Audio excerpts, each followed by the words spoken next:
Hello everyone, आज हम लोग ओबेलिया की लाइफ साइकिल्स के बारे में पढ़ेंगे। तो चलिए इसे हम देख लेते हैं। सबसे पहले हम आप लोग को इस स्ट्रक्चर को समझा देते हैं, उसके बाद हम आप लोग को नोट से अच्छे से बताएंगे। ठीक है, अगर आप लोग स्ट्रक्चर को समझे रहेंगे तो नोट्स से पढ़ने में आप लोग को आसानी रहेगी। देखिए, इससे पहले हम आप लोग को ओबेलिया की जब हम आप लोग को इसका मॉर्फोलॉजी पढ़ा रहे थे तो हमने आप लोग को बताया है कि ओबेलिया की लाइफ साइकिल्स में आप जब देखेंगे तो आपको दो फॉर्म देखने को मिल रहा था। एक फॉर्म को हम कहते थे पोलिप्स फॉर्म, जो कि ये हमारा है, एंड सेकेंड फॉर्म जो कि हमारा क्या था, मेडुसा फॉर्म था। ठीक है, कितने फॉर्म हमें देखने को मिल रहे थे? दो फॉर्म, एक को पोलिप्स कहते थे, एक को मेडुसा कहते थे। हमने आपको बताया पोलिप्स फॉर्म की ये संरचना को हम हाइड्रेंथ कहते थे, जो कि इस पूरे कॉलोनी को क्या करती थी, न्यूट्रिशन देने का काम करती थी, क्योंकि यहाँ पे इसका माउथ होता है जिससे कि न्यूट्रिशन देती है। और जो सेकेंड आप दिख रहे हैं यहाँ पे, जिसे हम गोनेंजियम या फिर ब्लास्टोस्टाइल कहते हैं, जिसके अंदर हमारा जो मेडुसा है वह बनता है। जो आप लोग को ये मेडुसा दिख रहा है, ये मेडुसा इसी के अंदर बना होता है। ठीक है, और ये यहाँ पे आपको एक पोर लाइक संरचना दिख रही है जिसे कि हम गोनोपोर कहते हैं। इसी पोर से ये जो मेडुसा बना होता है वह बाहर निकलता है।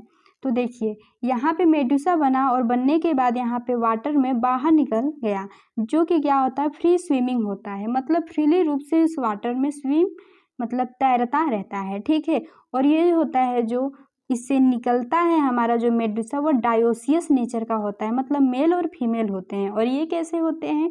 2n की स्टेज में होते हैं, मतलब ये डिप्लॉयड होते हैं। ठीक है, और जो मेल मेडुसा हमारा होता है वो क्या प्रोड्यूस करता है, स्पर्म को प्रोड्यूस करता है। और जो फीमेल मेडुसा होता है वो क्या प्रोड्यूस करता है, ओवम को प्रोड्यूस करता है। और जो स्पर्म ओवा होते हैं ये दोनों आपस में मिलकर के क्या बनाएंगे, जाइगोट बनाएंगे। आप लोग को पता होगा मेल और फीमेल गैमीट आपस में मिलेंगे तो हमारा जाइगोट बनता है। इसे हम क्या कह रहे हैं, इसको हम कहते हैं फर्टिलाइजेशन। ठीक है, तो यहाँ की जो संरचना हो रही है इसे हम क्या कह रहे हैं, इस संरचना को फर्टिलाइजेशन कह रहे हैं। अब आगे देखेंगे तो हमारा जाइगोट बनने के बाद इसमें हमारा फ्री रूप से क्लीवेज होता है, और क्लीवेज होने के बाद क्या बनाता है, ब्लास्टुला बनाता है। या फिर हम कह सकते हैं कि ये पहले क्लीवेज करेगा, इसके बाद बनाता है मोरुला, और मोरुला से बनाता है हमारा ब्लास्टुला। ठीक है, अब देखिए, ब्लास्टुला बनने के बाद क्या होता है कि ब्लास्टुला में हमारा डिवीजन होता है, और ये क्या बना लेता है, प्लेनुला लार्वा को, जो कि क्या होता है, ये भी हमारा वाटर में फ्री रूप से स्विमिंग करता रहता है। अब इसके बाद ये जो प्लेनुला लार्वा होता है, ये वाटर में तैरते तैरते जब किसी भी सबस्ट्रेट को पाता है, जैसे कि जो हमारा समुद्र होता है उसमें जैसे चट्टान हो गया, तो उससे जब आता है तो वो क्या होता है, उससे चिपक जाता है। ठीक है, और चिपकने के बाद यहाँ पे अपना ग्रोथ करने लगता है, और उसके बाद एक नया ओबेलिया की संरचना को अपना बना लेता है, जो कि बिल्कुल अपने पेरेंट लाइक होती है। चलिए हम इसे आप लोग को अच्छे से नोट्स से पढ़ा देते हैं। लाइफ साइकिल्स ऑफ ओबेलिया के बारे में कि ओबेलिया का लाइफ साइकिल्स कैसा होता है। तो ओबेलिया के पूरी लाइफ साइकिल्स में आपको दो फेज दिखने को मिलेंगे, जिसमें कि ए सेक्सुअल फेज होता है एंड सेकेंड क्या होता है, सेक्सुअल फेज होता है। जो ए सेक्सुअल फेज होता है ये किस में होता है, हमारा जो पॉलिप्स होता है ना, वही हमारा ए सेक्सुअल फेज होता है। और जो सेक्सुअल फेज होता है वो क्या होता है, जो हमारा मेडुसा था वो क्या होता है, हमारा सेक्सुअल फेज होता है, क्योंकि पॉलिप्स में हमारा ए सेक्सुअल डिवीजन होता है, और जो मेडुसा होता है उसमें क्या होता है, सेक्सुअल डिवीजन से वो गैमेट्स बना रहे थे ना, इसलिए वो क्या होता है, सेक्सुअल फेज होता है। ठीक है, और जो होते हैं हमारे जो ओबेलिया होते हैं, ओबेलिया के लाइफ साइकिल्स में आप देखेंगे आप लोग को अल्टरनेशन ऑफ जनरेशन देखने को मिलते हैं। ये क्या होता है कि एक बार ए सेक्सुअल फेज, फिर सेक्सुअल, फिर ए सेक्सुअल, इस प्रकार से हमारा अल्टरनेट में आते रहते हैं, इसलिए इसको हम अल्टरनेशन ऑफ जनरेशन कहते हैं।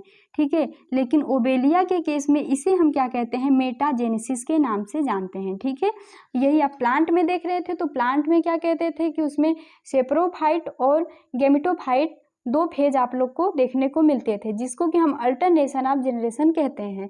और इसमें क्या होता है कि अल्टरनेशन ऑफ जनरेशन न बोल के उसे हम क्या बोलते हैं, उसको हम मेटाजेनेसिस बोलते हैं। जो मेडुसा होता है ये टू टाइप्स के गैमेट्स को प्रोड्यूस करता है, जिसमें कि हमारे एक मेल गैमेट्स होता है और एक क्या होता है, फीमेल गैमेट्स होता है। ठीक है, जो हमारा मेडुसा होता है ये फ्री स्विमिंग होता है। हम आप लोग को संरचना में दिखाए थे कि जो मेडुसा होता है वो क्या होता है, इस प्रकार से उसकी संरचना थी, जो कि क्या करता है कि वाटर में फ्री रूप से अपना स्विमिंग करता रहता है। ठीक है, और क्या करता है, फ्री रूप से स्विमिंग करके क्या करता है, स्पर्म को प्रोड्यूस करता है और ओवा को प्रोड्यूस करता है, क्योंकि मेल जो मेडुसा होता है स्पर्म प्रोड्यूस करेगा और फीमेल मेडुसा ओवा को प्रोड्यूस कर रहा था। ठीक है, वो भी फ्रीली स्विमिंग करते रहते हैं वाटर में।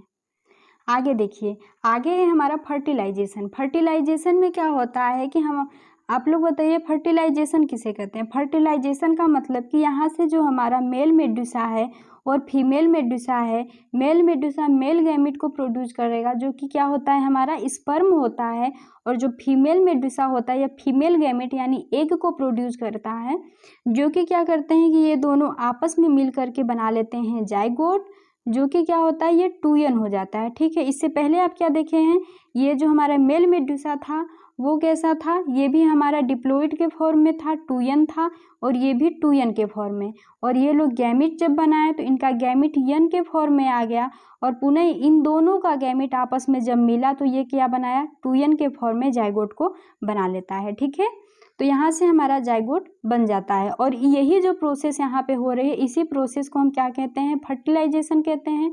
तो वही देखिए इसमें क्या बताया गया है, इसमें बताया गया है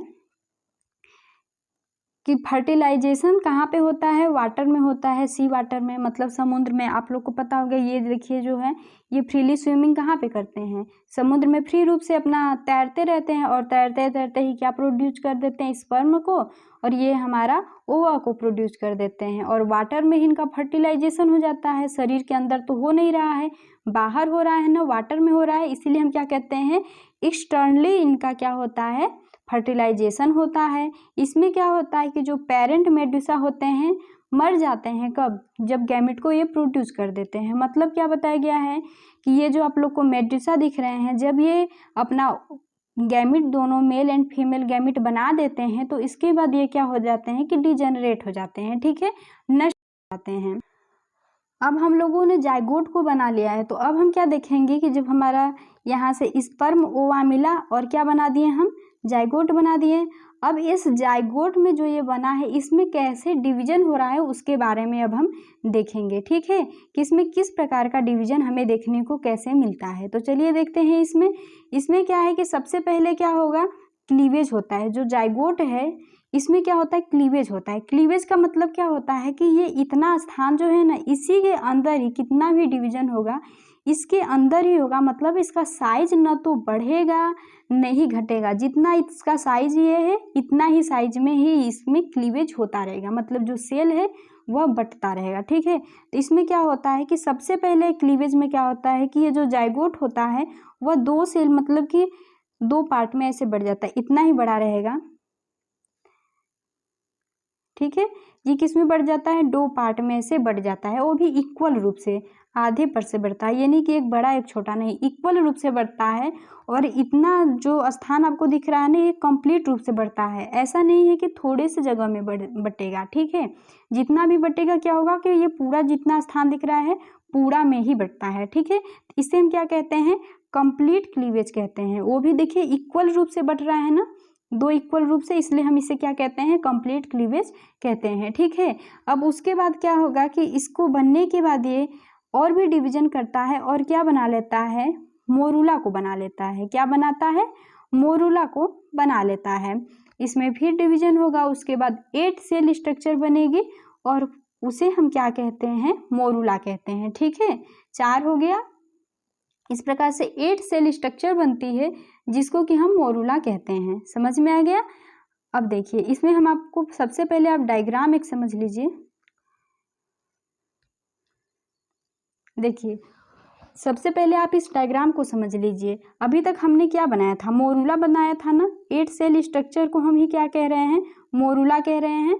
तो इस जो मोरूला होता है, मोरूला में ही डिवीजन होता है और क्या बनता है, ब्लास्टुला बनता है। ठीक है, अब ब्लास्टुला के स्ट्रक्चर देखेंगे तो आपको क्या होता है कि साइड साइड देखिए, आपको क्या दिख रहा है, सेल दिख रहे हैं ना, साइड साइड आपको सेल दिखेंगे, और बीच में क्या होता है कि एक होलो कैविटी आपको दिख रही है।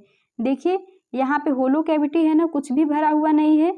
तो वही बताया गया कि साइड साइड में इसके क्या होते हैं, सेल हैं, जिसको कि हम क्या कह रहे हैं, ब्लास्टोमियर कह रहे हैं, ठीक है। जो साइड साइड इसके सेल ये आपको दिख रहे हैं इसको ब्लास्टोमियर कहते हैं, और बीच में जो ये कैविटी दिख रही है आपको इसको क्या कहते हैं, ब्लास्टोसील कह रहे हैं। अब क्या होता है कि ये जो ब्लास्टोमियर और ब्लास्टोसील या फिर ये जो ब्लास्टुला होता है, ब्लास्टुला में पुनः डिवीजन होता है और इसमें क्या होता है कि ये गैस्टुला में परिवर्तित हो जाता है। और ये कैसे होता है, तो ये जो आपको ब्लास्टोमियर के साइड साइड की जो सेल दिख रही हैं ये स्प्लिट हो जाती है। स्प्लिट मतलब टूट जाती हैं, मतलब ये ऐसे जो सेल हैं ये क्या होती हैं कि ऐसे टूट जाती हैं और दो पार्ट में देखिए बट जा रही है ना, ये टूट जाती हैं। और टूटने के बाद क्या होती है कि जो कैविटी आपको दिख रही है यहाँ पे जिसे हम ब्लास्टोसील कह रहे हैं इसमें आ जाती हैं। और ये देखिए कैविटी को भी ये क्या कर देती हैं, फुल कर देती हैं, ठीक है। कैविटी को भी फुल कर देती हैं। तो ये जो साइड साइड के अब इसका सेल होता है इसको हम क्या कहते हैं, इक्टोडर्म कहेंगे, जो ये साइड साइड का सेल है। और जो ये बीच में सेल आपको दिख रहा है इसको हम कहते हैं इंडोडर्म, ठीक है। और इस पूरी संरचना जो होती है इसको हम क्या कहते हैं, गैस्टुला कहते हैं। ये जो गैस्टुला होता है, गैस्टुला में इलोंगेट डिवीजन होता है, ठीक है। इलोंगेट ये हो जाता है कुछ इस प्रकार से, देखिए ऐसे इलोंगेट हो गया है और इसे हम क्या कहते हैं, प्लेनुला लार्वा कहते हैं। क्या कहते हैं, प्लेनुला लार्वा कहते हैं। जिसमें कि अब देखिए प्लेनुला लार्वा पहले हमारा बनता कैसे है, एग्जाम में इस पे शॉर्ट नोट भी आता है लिखने को, ठीक है। तो देखिए ये जो आपको इक्टोडर्म जो बाहर की ये जो आपको सेल दिख रही हैं ये इसके चारों तरफ क्या बना देती हैं, सीलिया बना देती हैं, जो कि क्या करने में इसमें हेल्प करता है, इसको पानी में जो होता है स्विम करने में हेल्प करता है, ठीक है। ये जो सीलिया होता है इस प्लेनुला लार्वा को स्विम करने में मतलब तैरने में हेल्प करता रहता है। और क्या कौन बनाता है, तो जो गैस्टुला का इक्टोडर्म होता है यही इसका सीलिया को प्रोड्यूस करता है, ठीक है। अब यहाँ से हम प्लेनुला लार्वा को बना दिए। प्लेनुला लार्वा जब बन जाता है तो इसमें आप देखेंगे तो एक स्टेज पे इसमें ग्रोथ होती है और इसमें क्या होता है कि ये बीच में क्या बना लेता है कि कैविटी बना लेता है। जो प्लेनुला लार्वा होता है ये बीच में देखिए यहाँ पे क्या बना लेता है, कैविटी लाइक संरचना बना लेता है, ठीक है। अब उसके बाद क्या होता है कि ये प्लेनुला लार्वा जो होता है स्विमिंग करता रहता है वाटर में, और करते करते जब थक जाता है तो वो क्या करता है कि जहाँ पे भी जैसे आप लोग हैं कहीं जाते हुए थक जाते हैं तो बैठ जाते हैं ना आराम करने के लिए, तो ये वैसे ही क्या करता है कि ये भी अपना बैठकर आराम करता है, क्या एक जगह बैठ ही जाता है, ये फिर दोबारा चलता ही नहीं है, ठीक है।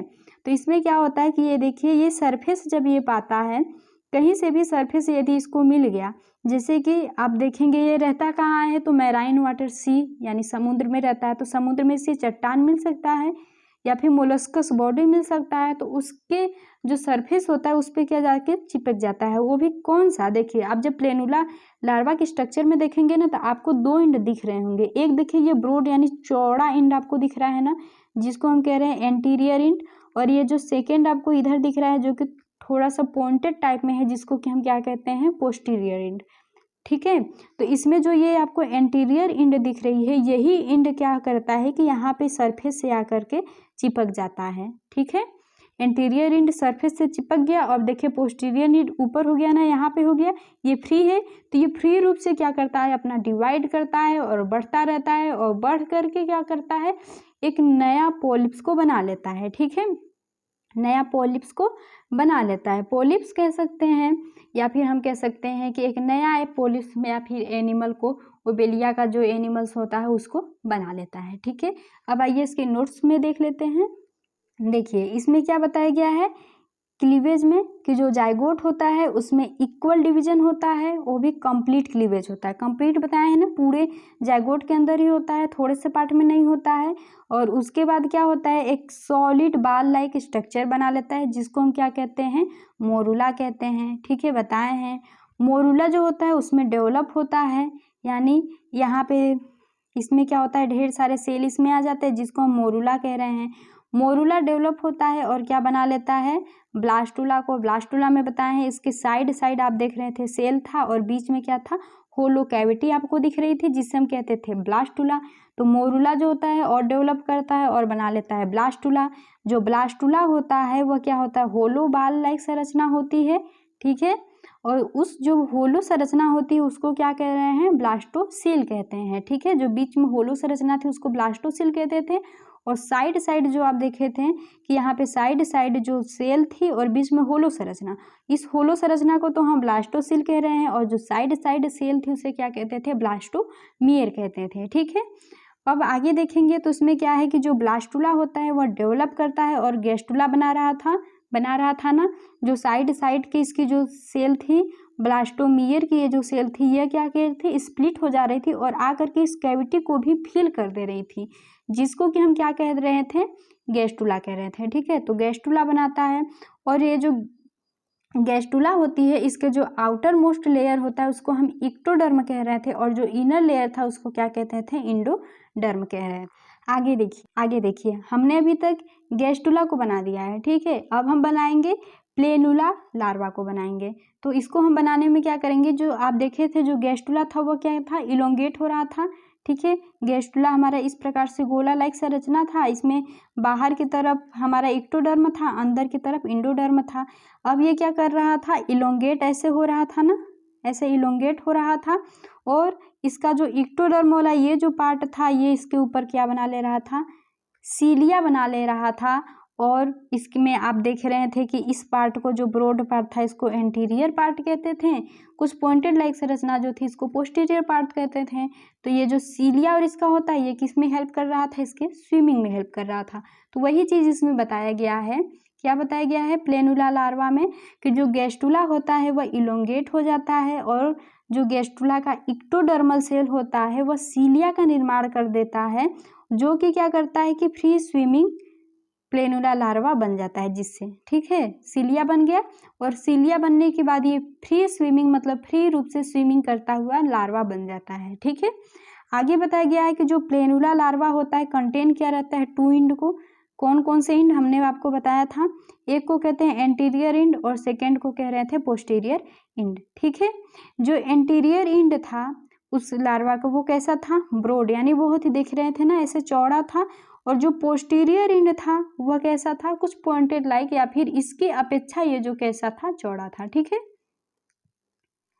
अगला देखिए आगे हम क्या बनाएंगे, हाइड्रूला को। हाइड्रूला क्या होता है, यहाँ से जब हम प्लेनुला लार्वा बना दिए थे तो इस लार्वा जो होता है नहीं, ये विकास करता है थोड़ा और क्या बना लेता है, हाइड्रूला को बनाता है। ठीक है, स्ट्रक्चर में आप लोग देखिए, इसमें ये देखिए इस स्ट्रक्चर में आप क्या देख रहे थे कि यहाँ पे अपना सरफेस पे क्या था, ये जो प्लेनुला लार्वा था वह चिपक गया था। उसके बाद इसका जो ये पोस्टीरियर इंड था हमारे प्लेनुला लार्वा का, वो विकास किया था। देखिए यहाँ पे विकास किया, और ऐसा संरचना मतलब यंग पोलिप्स को बनाया था, जिसको कि हम क्या कहते थे, हाइड्रूला कह रहे थे। ठीक है, तो वही आगे उसमें बताया गया है।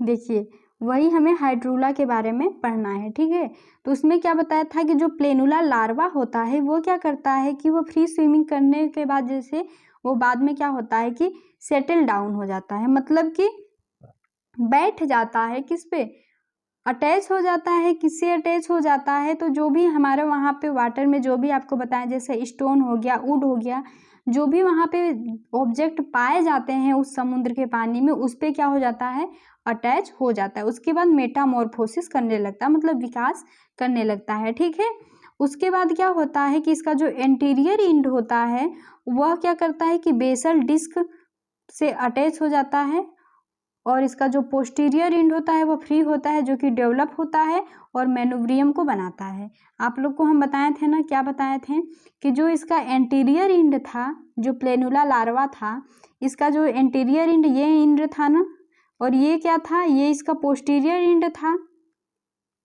ठीक है, तो ये इसका जो एंटीरियर इंड था वो क्या था कि किसी सरफेस से क्या हो जाता था, चिपक जा रहा था। ठीक है, और ये जो यहाँ पे जहाँ पे चिपक रहा है ना, इसी को हम क्या कह रहे थे, बेसल, क्या कहते हैं, बेसल डिस्क कहते हैं। ठीक है, क्या कहते हैं, बेसल डिस्क कहते हैं, ये बेसल डिस्क कहते हैं। जहाँ से ये जो होता है इंटीरियर इंड प्लेनुला लार्वा का चिपक रहा है, इसी को हम कहते हैं बेसल डिस्क। और आगे बताया गया है कि इसका जो पोस्टीरियर इंड होता है, जो ऊपर का इंड था वो क्या था, फ्री था, और वह डेवलप होता है और क्या बना लेता है, मैनोव्रियम को बना लेता है, जिसमें कि एक माउथ होता है, और क्या होता है कि टेंटिकल, चारों तरफ माउथ के चारों तरफ टेंटिकल्स लगे हुए होते हैं, ठीक है। जैसे आपको जब हम पोलिप्स में हाइड्रेंथ की संरचना बताए थे तो उसमें बताए थे ना कि बीच में माउथ रहता है, ठीक है, कप लाइक संरचना था सिलेंड्रिकल, उसके बाद बीच में माउथ, उसके चारों तरफ क्या थे, ऐसे टेंटिकल से दिख रहे थे, ठीक है, थे ना।